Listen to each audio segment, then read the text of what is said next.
Hey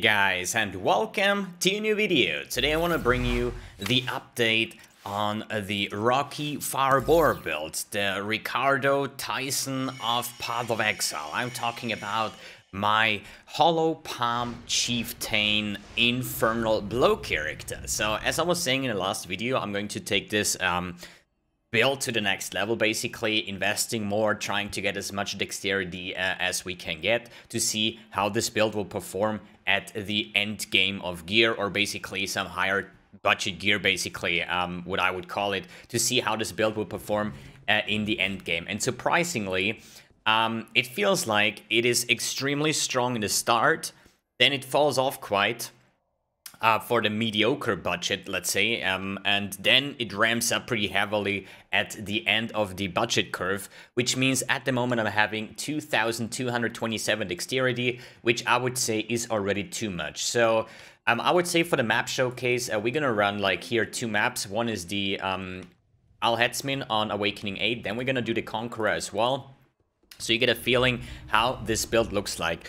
And this character has currently enough damage that I'm not even bothering switching out my Ancestral Call anymore, because I think it gives me a lot of, how you say, quality of life. So usually you would need to stand next to the, let's say, Cassia is some end boss, okay? So usually you would have to be next to her to actually punch her in the face. With the Ancestral Call, I can legit like stand somewhere here and I will still hit the target. That means, yes, I'm having lower average damage, since I'm actually playing on a 5-link, but this gives me so much quality of life and a lot higher DPS uptime, I would say, that it still doesn't matter in the end if I run the Ancestral Call or, for example, an Awakened Fire Penetration. So for the map showcase, as I said, this is some Guardian map. All you do is just... Oh, wait a second. Wait a second. I'm having here some Ricardo Milos MTX, right? So I had to take in and Herald effect that is not too flashy on the gloves here, right? So let's take the Tomato Herald effect, which I personally think is the best one, because you punch something and everything is just exploding, and this is a very, like, satisfying to play. You just dash around, one hit, and just demolish, like, half a screen just with your auto attack, which I personally think is, like, super fun and satisfying to play. Tankiness wise, we're having Soul of Steel now, so we do have some better resistance, like 77 and double 76, which is quite nice. And since we're converting all of the evasion that we get from the whole dexterity stacking with the keystone down there, what was it?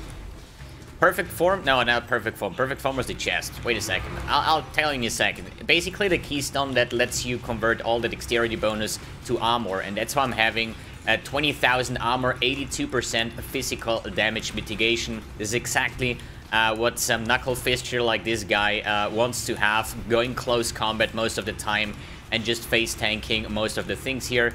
We just procced one of these, how's it called? Kosis dudes? Is this Kosis? No, it's Omniblast, whatever, and it's already down. Just saying, the damage of this build is absolutely ridiculous on this part.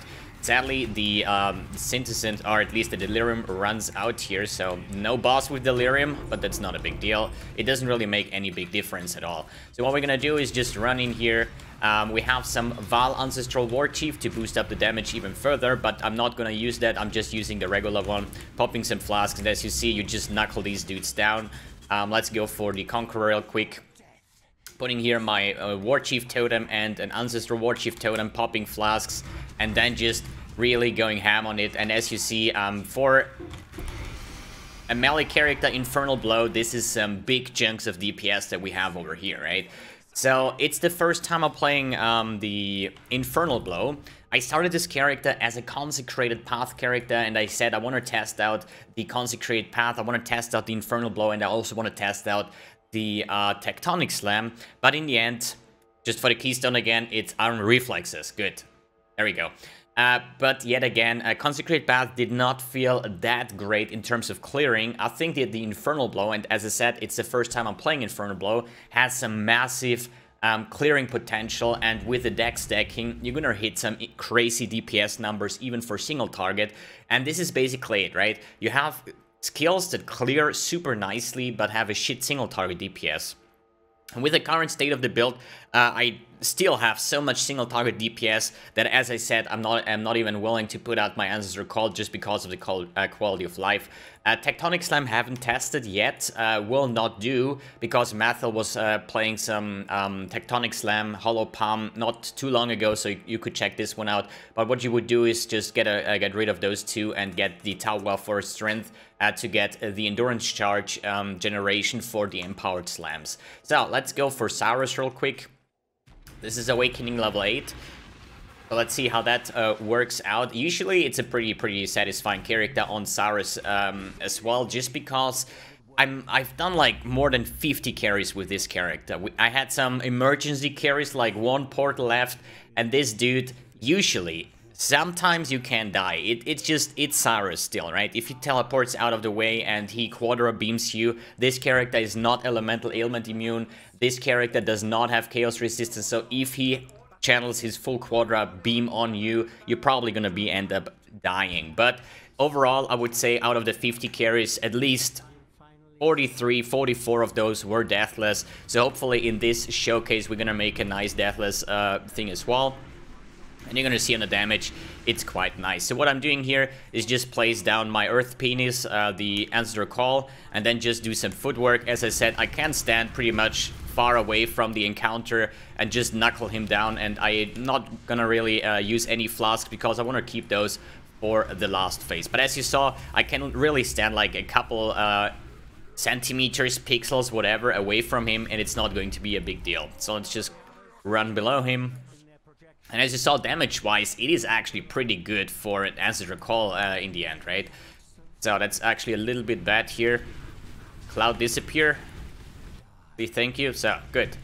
As you see, you're gonna have some pretty big chunks of damage over here. And usually you just have to worry about your footwork at all. You're just gonna step left and right of the character, of the Cyrus encounter, and you should be fine. As I said, not popping any flasks. That was an ugly face, dude. It's like, it's still Cyrus, and I think they still should buff it, because, you know, they should, like, the storms should disappear at some point, but sadly they are not, or at least, like, not as fast as I would like to. So let's go phase number 3 is this, right? See if we can get some better damage on it now. See, just some fancy footwork left and right. Left and right. And almost next phase triggered. Sir? Die? In your face, dude. So, and we are close to the last phase. As you see, damage-wise, absolutely no problem getting him down. Last phase is a little bit trickier since we're still considered melee character, right? So, at some phases exactly with a quadra beam and stuff like that, it can get really disgusting at some point. So, we're now on the last phase, so what we're gonna do now is pop the War Chief and the Ancestral War Chief, the Val one. Pop some flasks and just check your footwork. Left, right, almost. So here's some just running around. You just need to check that you're always next to the target. So let's see. First damage. As you see, the damage is absolutely ridiculous when it comes to that. And there he is down. Easy clap, easy fisting Cyrus right in his...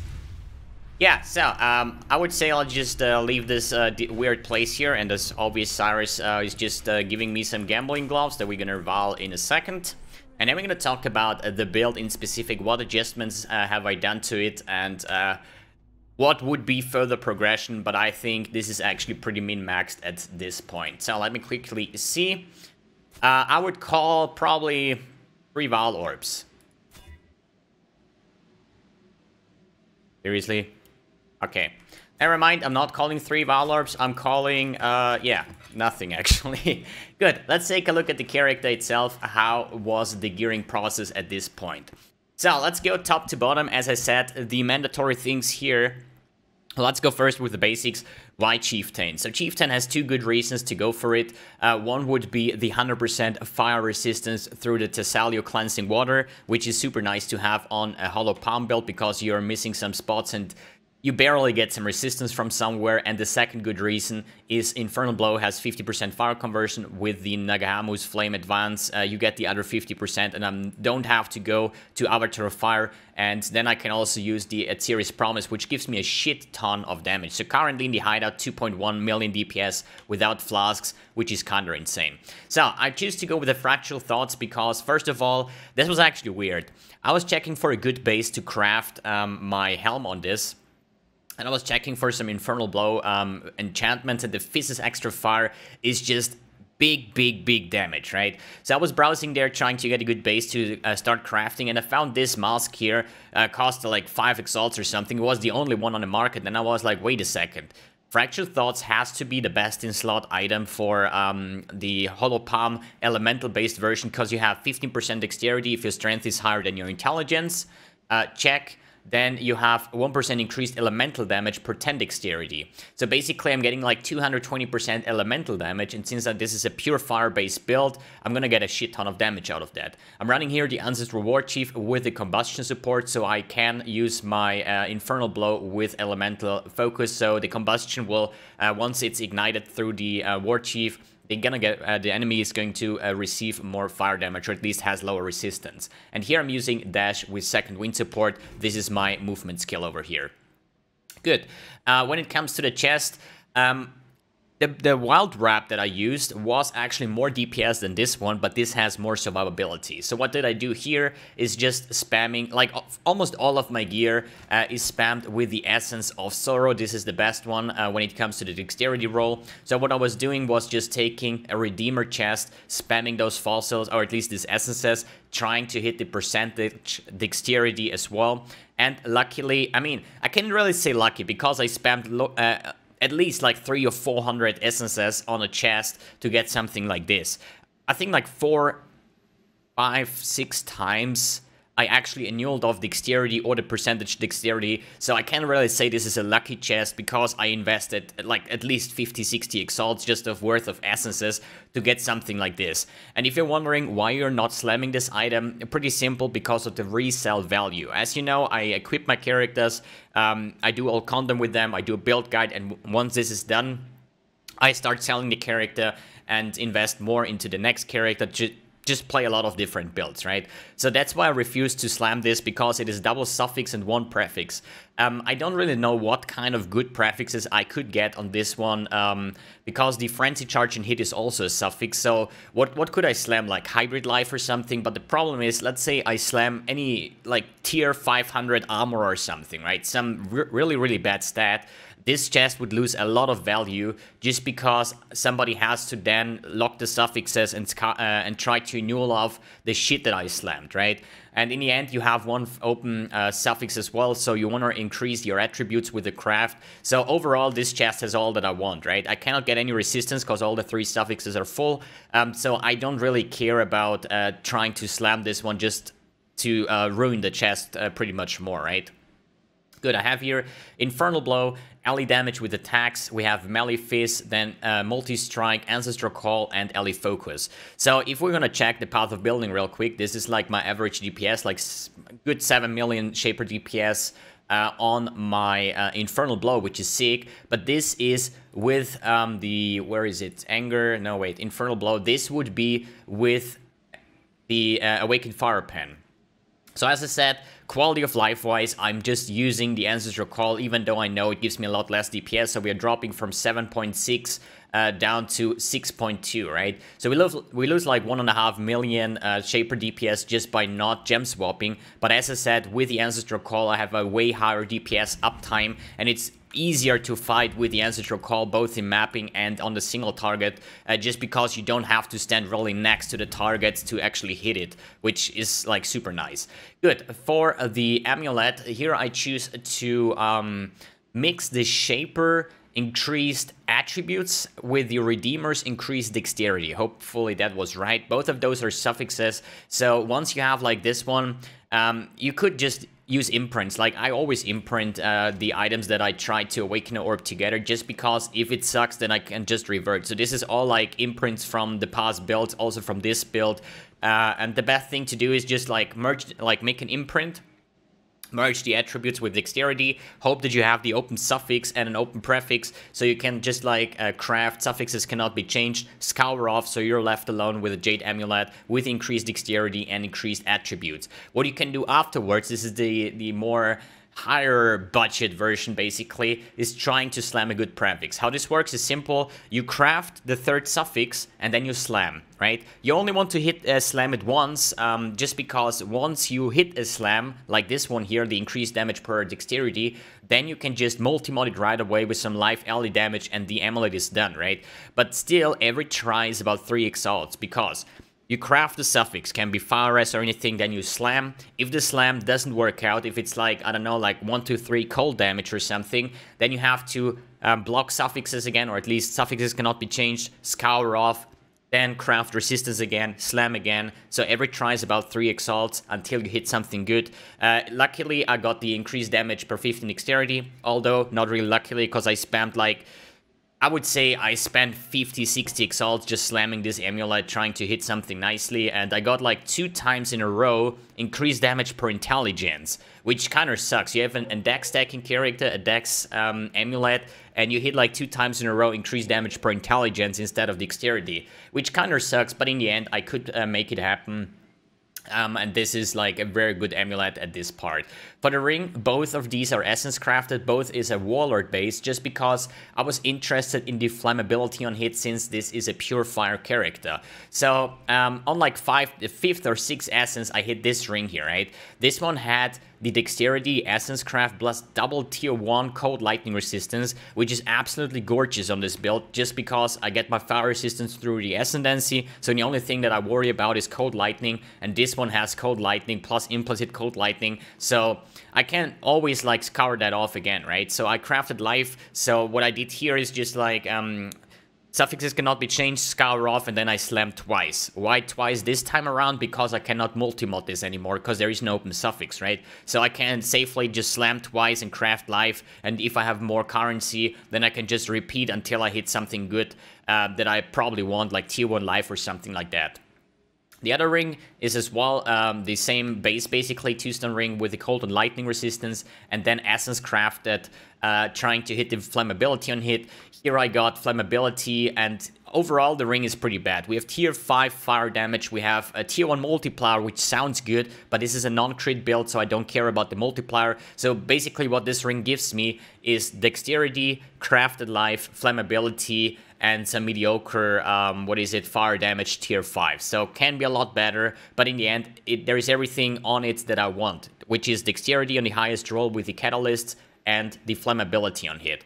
So for the belt, pretty much the same as I've done with the Jade Amulet, just here I didn't mix something, I took the Hunter base on a Stygian Vice and spammed my essences again, until I hit the dexterity plus the increased attributes. Both of these are suffixes, and what I did then was suffixes cannot be changed, scoured off, then crafted a third suffix, and slammed, you know? Pretty much the same as I slammed here increased damage per dexterity, I slammed here tier 1 ally damage with attacks. Super happy with that craft, super nice belt. I multi-modded with some life and increased damage, so everything that we want to have. Since this is an ally build, the elemental damage with attacks will actually give us a huge DPS increase, so hitting that on tier 1 is super nice on that one. For the Abyssal, just dexterity, so there's always like dexterity strength, dexterity intelligence, plus the dex roll, 26 dexterity, life. Is pretty much as good as it can get. Could be a higher life roll, but having the double dexterity plus life is quite rare, and I haven't found any better than that yet. For the boots, I can hardly get around the Garakan's flight. They just add so much value just because of the 2 maximum life per 10 dexterity. So as I said, we currently run 2,227 dexterity, so if you pull up this one here, so we have divided by 10 times 2, these boots give me 445 flat life. That's more than wearing 2 Chaos Roots boots, right? So this is actually insane, and Even though I know I could get higher dexterity with like some two-tone boots, maybe some resistance on it, you know, essence crafted, maybe some better movement speed, something like that. There is no flat life on it, but that doesn't matter just because of the stat that we have here. I think there is no boots on the entire game for this build that is better than the Garrican's Flight just because of the sheer amount of life that you get. So every percentage life that we can get on the tree will affect these boots even more. I'm having here Anger, Herald of Ash, Blood and Sand, and Enlighten support. Enlighten is not really needed, we still have enough mana. But hey, I had an open slot, so why not just taking the Enlighten support so we're not having too much problems with the mana leech at all, since I can still hit quite often until I run out of mana. Good, then that's basically it about the gear, since we cannot have any weapons and any gloves. For the flasks, Bleed Immunity Flask, then we have a Basalt Flask with Freeze Immunity, the Lion's Roar because of the 25% more melee fest damage, the Atziri's Promise which adds a shit ton of DPS, and the Quicksilver Flask to move around faster. There is more options that you can take for flasks.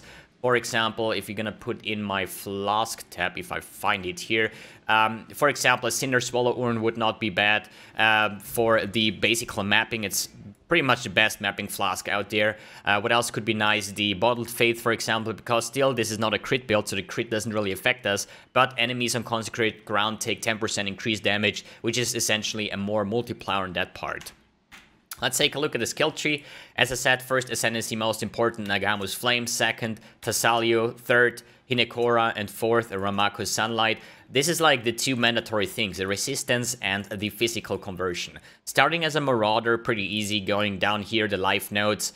Here, a lot of all resistance, and as you know, this build is resistance starved. And here I'm taking a Fluid Motion just to convert all the strength here into dexterity. Then moving up here, taking Constitution, which is one of the best life nodes in the game. Taking some more resistance, but just Cold and Lightning. Skip the fire just because you get so much fire from your Ascendancy.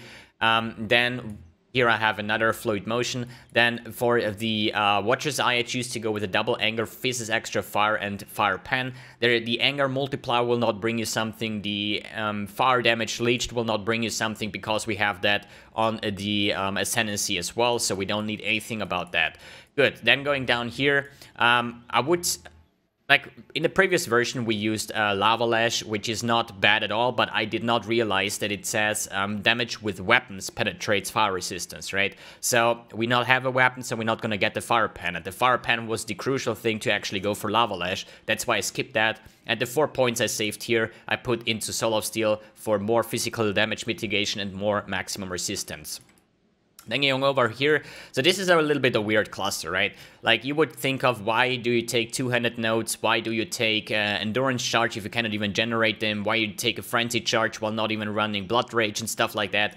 It's all about the brutal restraint, right? So let me check how much dexterity do I get. I'm like 1800 up to 2200. So it's like 350, 400 dexterity that I get from that. And the main thing, what you do here, basically, if you want to get, I divined this myself, as you probably know. You just take a bunch of these divine orbs, then you take your brutal restraint. And what I did is just putting that one out here.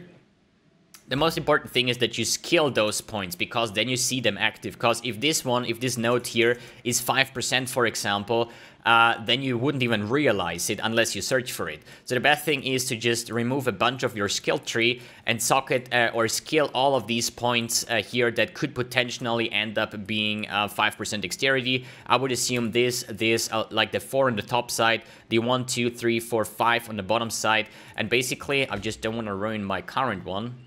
So this here is my current one, right? So this is the 2.2k, yeah.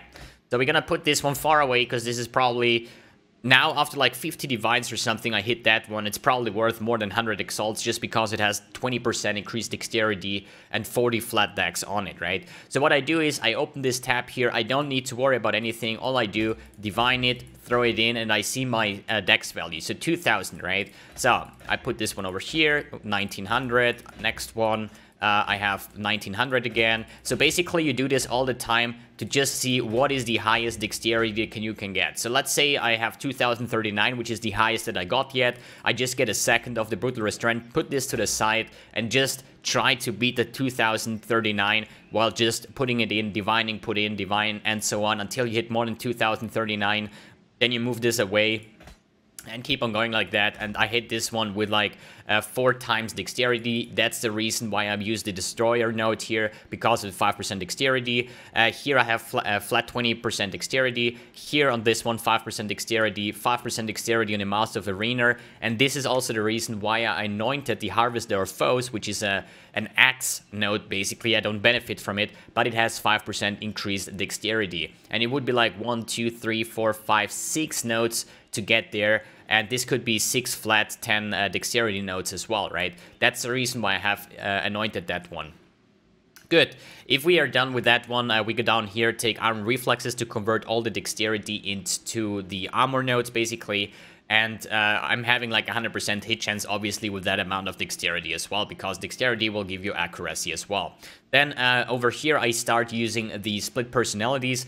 That is the orange line that we have over here. The further away from your starting point, the more stuff it will give you. So usually, the split personality will give you 5 dex and 5 life. But here on the white text, you see it is 45 dexterity, 45 life, just because it's so far away from my starting area. So I'm having a split personality over here, I'm having a split personality over here, and over here as well. So only the split personalities alone will give me about almost like 200 dexterity on that part.